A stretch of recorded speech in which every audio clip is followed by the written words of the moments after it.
नमस्कार मित्रों, good morning, have a nice day. जय सिया राम। सर्वप्रथम आपको हनुमान जन्मोत्सव की हार्दिक हार्दिक शुभकामनाएं। बल बुद्धि और विद्या के दाता श्री हनुमान जी महाराज का आज जन्मदिन है, तो आप सभी को हार्दिक हार्दिक शुभकामनाएं। और जैसा कि आपको पता है कि अपन रसायन विज्ञान का यहाँ पहला चैप्टर पढ़ रहे हैं और जिसमें अपना टॉपिक यहाँ चल रहा है सांद्रता के आधार पर विलयन के प्रकार। कल एक छोटा सा वीडियो जिसमें मैंने आपको पांचों प्रकार बताए थे। आज उन पांचों प्रकार की अपन परिभाषा और उनको अच्छे से समझते हैं। तो सबसे पहले मैंने यहाँ लिखा है सांद्रता के आधार पर विलयन के प्रकार। तो कल यहाँ 5 प्रकार लिखे थे, मैं फिर से लिख देता हूँ आप लोगों के लिए। सबसे पहले अपन ने लिखा था सांद्र विलयन, दूसरा लिखा था तनु विलयन, तीसरा लिखा था संतृप्त विलयन, चौथा लिखा था असंतृप्त विलयन,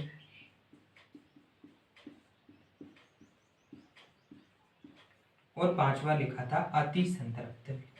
पांचवा लिखा था अति संतृप्त विलयन।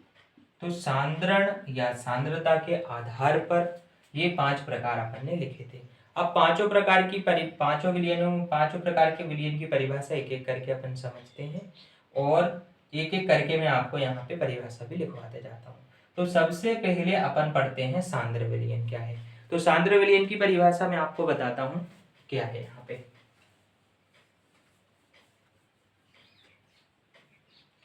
सांद्र का मीनिंग या सांद्रता का मीनिंग आपको पता है, किसी विलयन में उपस्थित उसके विलय के पर जो पदार्थ रहते हैं उसके मोलों की संख्या, मतलब अणुओं, परमाणु या आयनों, किसी की भी संख्या हो सकती है।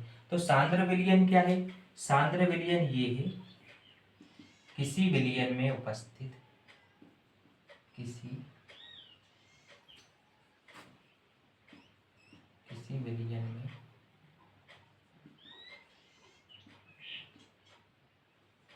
विलय की मोलों की संख्या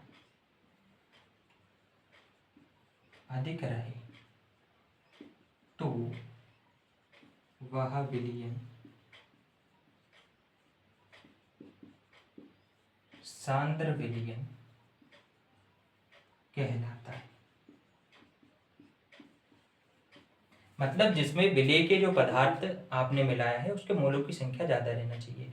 जैसे कि मैंने कल आपको बताया था कि चाशनी जिस प्रकार से बनाई जाती है, तो पानी विलायक है, उसमें जो शक्कर के क्रिस्टल या अणु आपने मिलाए हैं वो किसका काम करते हैं? वो विलय का काम करते हैं। तो चाशनी जो बनती है जिसमें गाढ़ापन रहता है वो कौन सा विलयन कहलाता है? अगर उसमें विलय पदार्थ के मोलों की संख्या ज्यादा है तो वो कहलाएगा सांद्र विलयन ना। तो परिभाषा में भी लिखा है, किसी विलयन में विलय के मोलों की संख्या अधिक रहे तो विलयन कौन सा विलयन कहलाएगा? सांद्र विलयन कहलाएगा। सिंपल सी परिभाषा।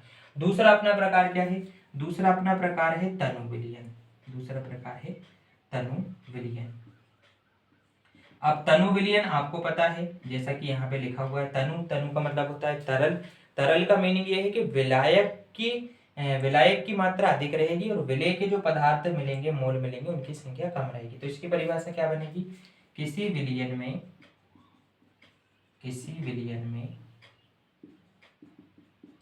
विलय की अपेक्षा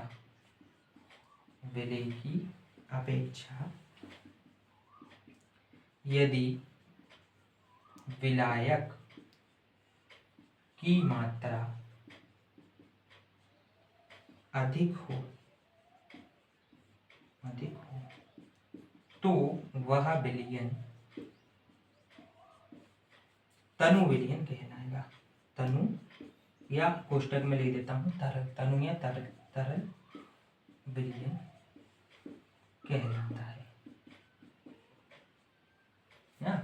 और मैं आपको बता दूं, ये विलयन के दो ही ऐसे प्रमुख गुण हैं, एक है सांद्र विलयन और दूसरा है तनु विलयन। तो सांद्र और तनु ये ही दो मुख्य गुण विलयन में रहते हैं। बाकी तीनों की परिभाषा भी अपन पढ़ेंगे, संतृप्त, असंतृप्त और अति संतृप्त। तो तनु विलयन, किसी विलयन में विलय की अपेक्षा यदि विलायक की मात्रा अधिक हो तो वह विलयन कौन सा विलयन कहलाता है? तनु या तरल विलयन कहलाता है। अब केमिस्ट्री में जब अपन आगे पढ़ेंगे तो तनु विलयनों को सिद्धांत में अपन राउल्ट का नियम पढ़ने वाले हैं। तो राउल्ट का नियम किस प्रकार से कार्य करता है तनु विलयनों में, वो आपको पता चलेगा। अब एक यहाँ पे नोट करके आप एक चीज कर लिख सकते हो यहाँ पे कि तनु विलयन जो रहता है, तनु विलयन जो रहता है एक आदर्श विलयन की भांति कार्य करता है। यह आदर्श विलयन की भांति कार्य करता है ना। कौन सा विलयन? तनु विलयन। तो पहली परिभाषा समझी आपने सांद्र विलयन की, दूसरी परिभाषा समझी आपने तनु विलयन की। तो विलयन में यही सबसे प्रमुख गुण है, एक है सांद्र और दूसरा है तनु या तरल। ये दोनों ही गुण के आधार पे आपको आगे की रसायन विज्ञान समझ में आने वाली है। तो दोनों की परिभाषा अपन ने समझी। अब चलते हैं अपन तीसरे प्रकार के। आप इसका स्क्रीनशॉट लेके या वीडियो को रोक करके आसानी से आप इसको लिख सकते हो, अपने नोट्स बना सकते हो। अब अपन चलते हैं तीसरी परिभाषा पे, जो कि है संतृप्त विलयन की।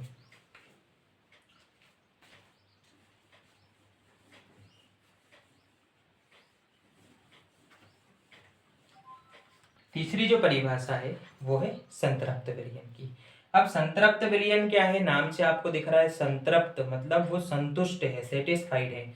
मतलब जितनी उसके पास विलेय पदार्थ की मात्रा है, चाहे वो सांद्र विलयन हो चाहे वो तनु विलयन हो, वो निश्चित किसी ताप पर रहेगा, तो उसमें अपन और विलेय के पदार्थों की संख्या या विलेय के मोलों की संख्या नहीं मिला सकते, इसलिए उसका नाम क्या रखा गया है? संतृप्त विलयन। मतलब वो संतुष्ट है उतनी मात्रा में।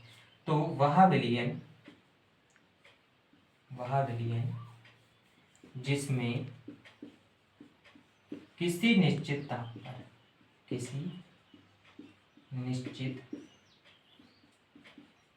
ताप पर विलेय की और अधिक मात्रा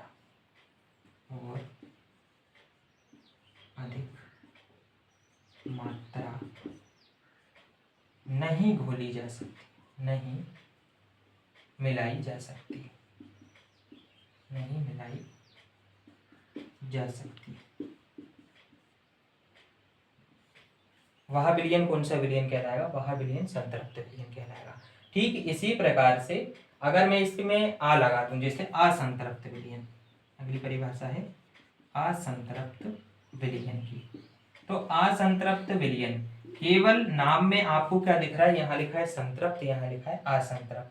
तो आ का मीनिंग होता है हमेशा नकारात्मक। जो आ लग जाता है किसी भी शब्द के पहले, तो उसका मीनिंग होता है नकारात्मक। नकारात्मक का मीनिंग नहीं घोली जा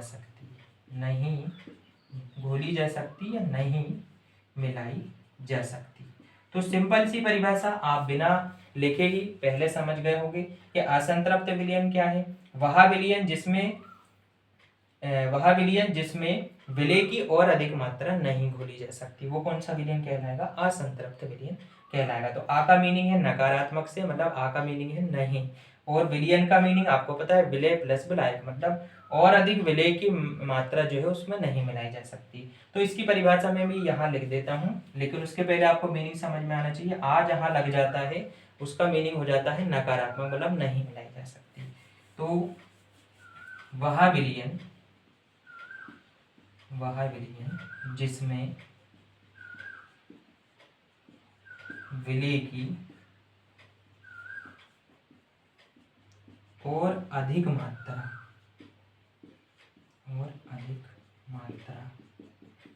नहीं मिलाई जा सकती, कौन सा विलयन कहलाएगा? असंतृप्त विलयन कहलाएगा। अब एक और विलयन अपने पास बचा है, उसका नाम है अति संतृप्त विलयन ना। उसकी परिभाषा भी मैं यहाँ पर लिख ले रहे हैं।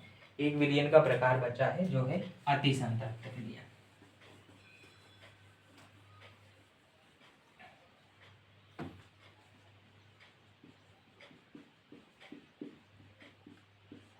अति संतृप्त विलयन, तो अति का मीनिंग है ज्यादा, मतलब वह विलयन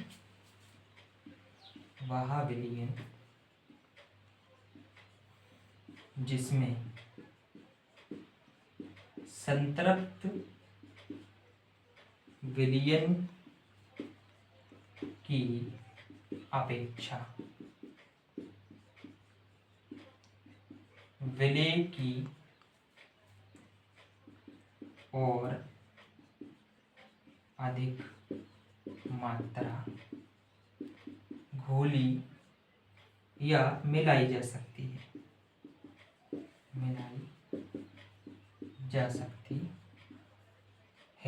कौन सा विलयन कहलाएगा? अति संतृप्त विलयन कहलाएगा। तो इस प्रकार से आपने आज पढ़ा सांद्रता के आधार पर 5 प्रकार के विलयन हैं।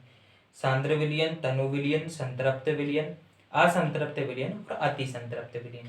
तो 5 प्रकार के विलयन की आप परिभाषा अच्छे से लिख लेना, उसको बार बार रिवाइज करना।